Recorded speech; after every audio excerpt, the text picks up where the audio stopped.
It was supposed to be Meghan Markle's big comeback moment. The project that would finally silence her critics and prove that the Sussexes were still a global powerhouse.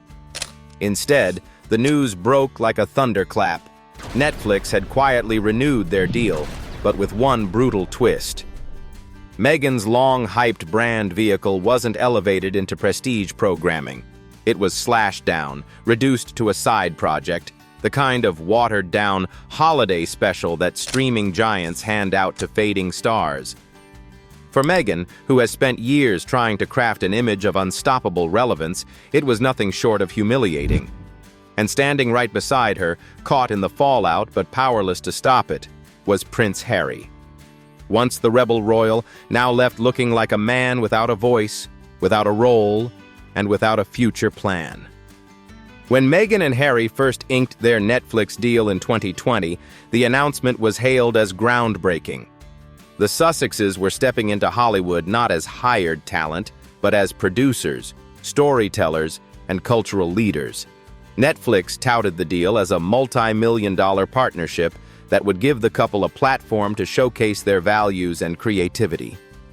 For Meghan, this was the golden ticket, a chance to prove she could thrive far away from Buckingham Palace.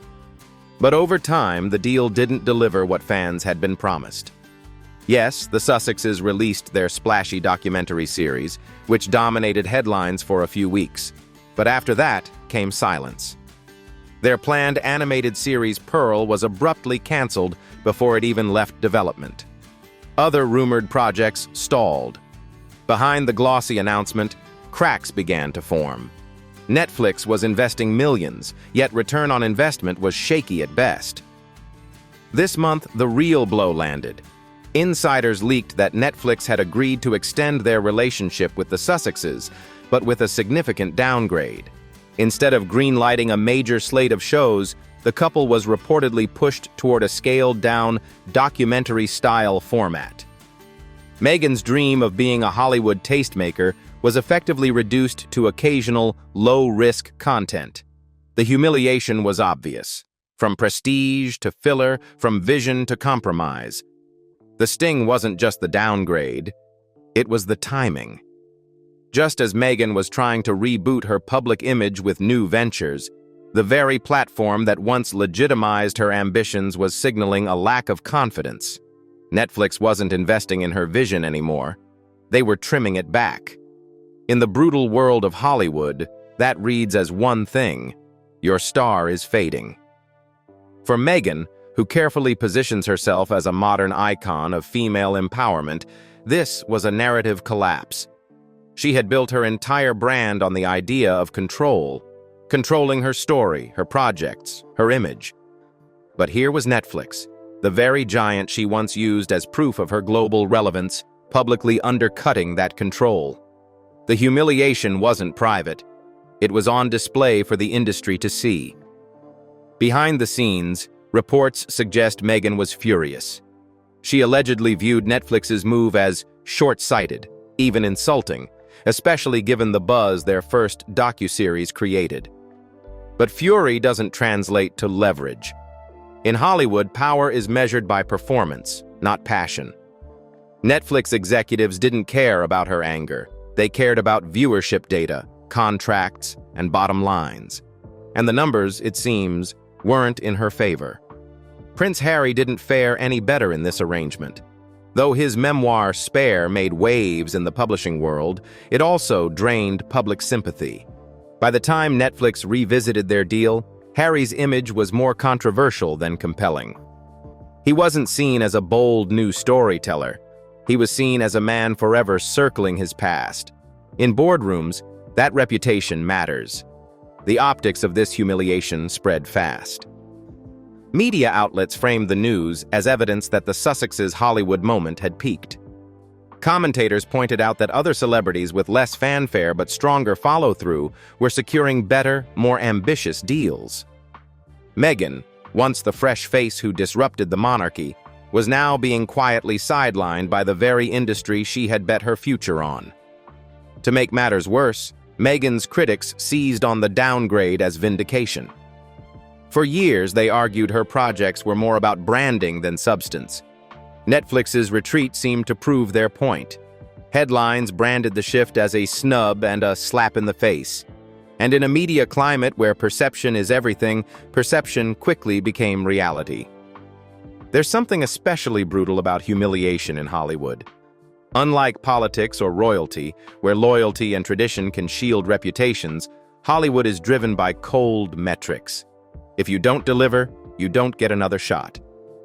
Meghan's humiliation wasn't just personal. It was systemic. She had failed to convince the gatekeepers she mattered. Meghan didn't just lose a deal, she lost momentum. Once momentum slips in Hollywood, it rarely returns. Deals dry up, partners pull back, and suddenly, the woman who was everywhere is struggling to stay anywhere at all. That's the reality she faces now. A Netflix contract still technically alive, but stripped of its magic, stripped of its promise, and stripped of its prestige. For years, Meghan marketed herself as a symbol of modern empowerment. She was the American outsider who took on the dusty monarchy, a woman who defied tradition to marry for love and then broke free when the institution tried to box her in. It was a narrative that resonated, especially with young progressives who admired her boldness.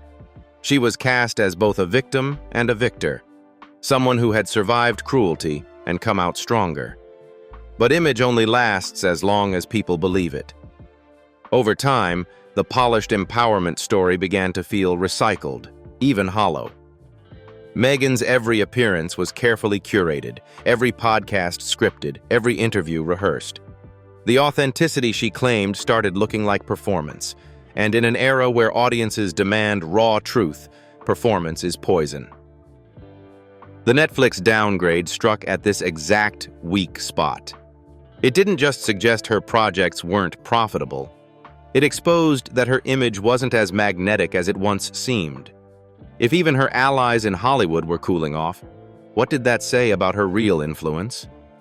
That creeping doubt was the real humiliation. The deal was slashed not because of who she was, but because of who she no longer was. Satire amplified the damage. Jon Stewart's brutal comparison of Meghan to Brigitte Macron, domineering, icy, dismissive, went viral because it tapped into suspicions audiences already had. Meghan wasn't being mocked as an outsider or a royal rebel anymore. She was being mocked as inauthentic, controlling, and ultimately tiresome. That's far more dangerous to a celebrity brand than tabloid gossip. Public perception shifted in an instant. Memes replaced admiration. Punchlines replaced applause. Meghan, who once commanded sympathy, was suddenly a figure of mockery. And once the internet starts laughing at you instead of with you, your narrative doesn't just collapse, it evaporates. That's why the Netflix blow was so devastating. It was a humiliating confirmation that her cultural capital was slipping away. This humiliation bled into her broader reputation. Even supporters began asking hard questions. Why do her projects lack substance? Why does every initiative feel manufactured? Why is the message always empowerment, but the execution always branding? These weren't questions haters asked. They were questions from the very audience Meghan needed to keep. And when your allies start doubting you, you're in free fall. The brutal truth is that Meghan underestimated how quickly Hollywood turns. Empowerment can be inspiring, but only if it feels real. Once audiences sensed her empowerment narrative was packaged and rehearsed, they checked out. And Netflix, always watching the data, adjusted accordingly. For Meghan, the humiliation wasn't just losing Netflix's trust, it was losing her people's faith. If Meghan's humiliation was losing her cultural spark, Harry's was losing his voice. Once celebrated as the bold royal who turned his back on the crown to protect his family, Harry is now portrayed as an accessory in Meghan's story. The rebel prince has become the silent shadow. That silence, once seen as strength, now reads as weakness. The Netflix downgrade highlighted his powerless role. Insiders noted Harry wasn't driving the projects or negotiating the terms. Meghan was the face, Meghan was the planner, Meghan was the brand. Harry was simply along for the ride. In Hollywood, that kind of dynamic is brutal. It cements the perception that he's not a player, just a +1. Even his memoir, Spare, didn't help. Instead of restoring his independence, it painted him as fragile and directionless, a man trapped between resentment and dependence. For a moment, the book drew attention. But as weeks passed, critics labeled it therapy disguised as literature, and the public quickly moved on. Without Meghan's projects, Harry had no platform left. The optics have been devastating. At events, Harry stands by while Meghan delivers speeches. In photographs, he trails a step behind. The tabloids seize on every image of him holding her bag or smiling quietly while she commands the spotlight. These aren't harmless snapshots. They're symbols. And those symbols feed a narrative of powerlessness that audiences can't unsee. For Meghan, the Netflix downgrade was humiliation. For Harry, it was emasculation. He wasn't just left out of the decision-making. He was left irrelevant in his own brand. In a marriage built on the idea of mutual strength, that imbalance is glaring.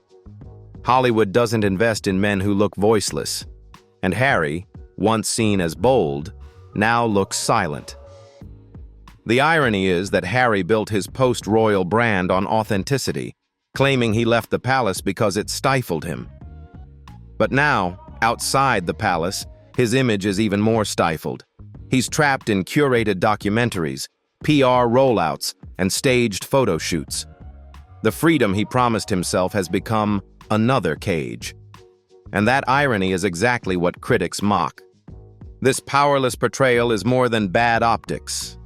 It's cultural. Harry's transformation from rebel to bystander reflects a loss of identity. Without the crown, he's not a prince. Without a strong voice, he's not a leader. And without independent projects, he's not even a partner. He's just the background. For Hollywood, that's the ultimate humiliation. Hollywood doesn't forgive weakness. One quarter, you're the hottest signing. The next, you're quietly dropped from the slate. That's exactly what Meghan and Harry are facing now. The Netflix downgrade wasn't an isolated incident. It was the loudest sign of a trend already in motion. Industry insiders whisper that the Sussexes have become high risk, low return.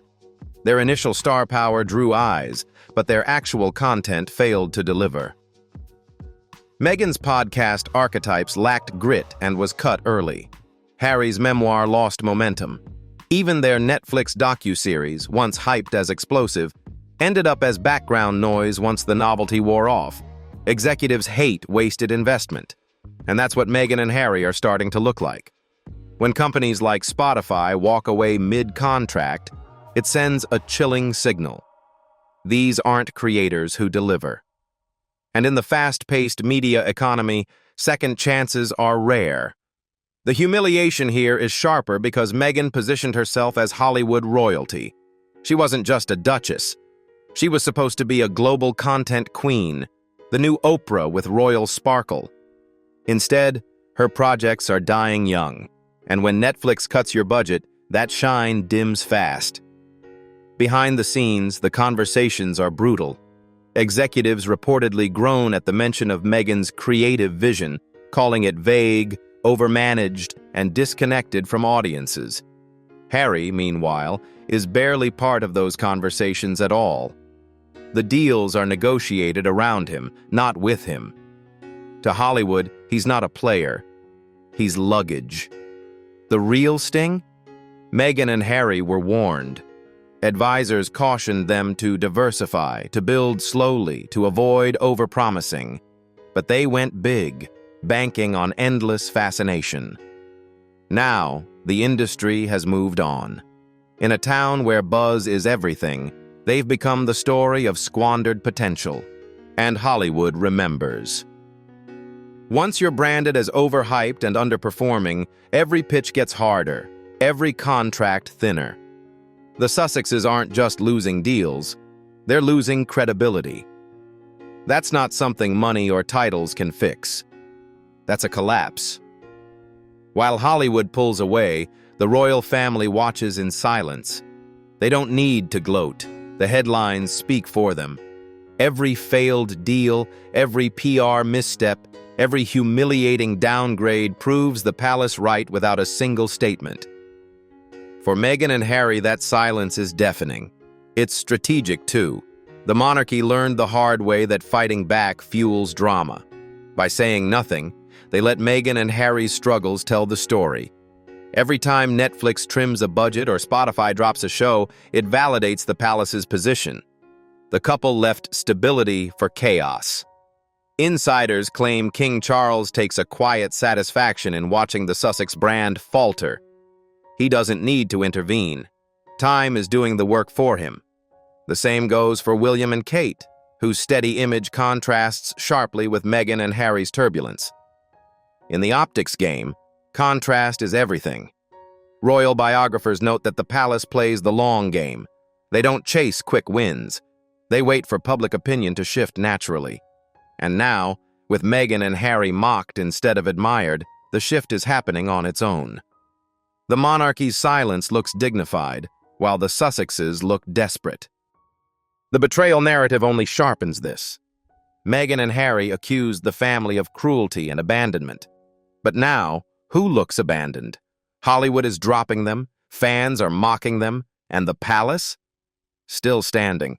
The contrast couldn't be more humiliating. The cruel irony is that Meghan and Harry once believed leaving the palace would give them freedom. Instead, the palace's quiet endurance makes them look weak. Each failed venture becomes proof they were better off inside the institution they condemned. And for the monarchy, that's the sweetest revenge of all. Harry's transformation is perhaps the most painful part of this saga. Once celebrated as the bold prince who broke away from tradition, he now looks like a man without direction. The optics are devastating. At public events, Meghan speaks while Harry stands at her side, nodding quietly like a background extra in his own life. Observers say Harry rarely takes the lead anymore. His book Spare was supposed to reclaim his voice, but instead it exposed him to ridicule. The confessions felt less like strength and more like therapy overshared. Instead of sparking empathy, the book left many wondering if he had traded dignity for headlines. Comedians sharpen the sting. Jokes about Harry carrying Meghan's handbag or looking like the bodyguard, not the husband, circulate online with brutal speed. Once a symbol of rebellion, Harry is now reduced to a meme. And in the world of modern media, being a punchline is worse than being a villain. What makes it worse is the power imbalance. Meghan drives the projects, the branding, the PR. Harry, meanwhile, seems swept along for the ride. Allies whisper that he feels isolated, unsure of his role, and increasingly dependent on Meghan's strategy. To critics, he looks less like a partner and more like a follower. And that's the humiliation. The prince who once walked away from the crown to find freedom now looks trapped again. This time not by monarchy, but by his own choices. Every silent smile beside Meghan only reinforces the image of a man powerless to reclaim his story. Perhaps the most dangerous shift is not anger, but boredom. For years, Meghan and Harry dominated headlines. Every interview, every accusation, every appearance was breaking news. But now, the interest is fading. Even scandals no longer ignite the same fire. Audiences are tired. Tired of polished victimhood, tired of glossy documentaries, tired of podcasts that promise insight but deliver platitudes. What once felt like rebellion now feels like overexposure. The narrative has gone from shocking to predictable, and predictability is death in the media game. Social media proves it. Clips of comedians mocking Meghan and Harry go viral, while their own projects barely trend. Memes spread faster than press releases. The couple is no longer setting the conversation. They are reacting to it. And that loss of control is devastating for a brand built entirely on narrative. The shift is subtle but lethal. It's not mass outrage that destroys reputations, it's silence. When people stop caring, when their names no longer spark emotion, the brand collapses. That's where Meghan and Harry stand now, not hated, but fading. And in today's culture, irrelevance is the final humiliation. Meghan and Harry once believed they could rewrite the rules of royalty. They thought they could walk away from the palace, build an empire in Hollywood, and command respect on their own terms. For a while, it worked. But now, the cracks are undeniable. Netflix slashing Meghan's deal isn't just a business move, it's a cultural verdict. The power couple image has fractured, leaving Harry looking powerless and Meghan humiliated. Deals are collapsing, allies are backing away, and the spotlight they craved is starting to burn instead of shine. The cruel irony is that their greatest strength, control of their own story, has become their weakness. The more they try to polish the narrative, the more audiences see the strings. And once the illusion breaks, it's nearly impossible to rebuild. For the palace, silence has been golden. They didn't have to fight back. They just had to wait. Now the contrast is clear. Stability versus chaos, dignity versus desperation. The monarchy stands steady while the Sussexes stumble. The future? Meghan and Harry can try another reinvention, another PR push, another exclusive project. But the cultural tide may have already turned. Because in the end, humiliation doesn't just come from being mocked, it comes from no longer being taken seriously. And that, for Meghan and Harry, is the hardest truth of all.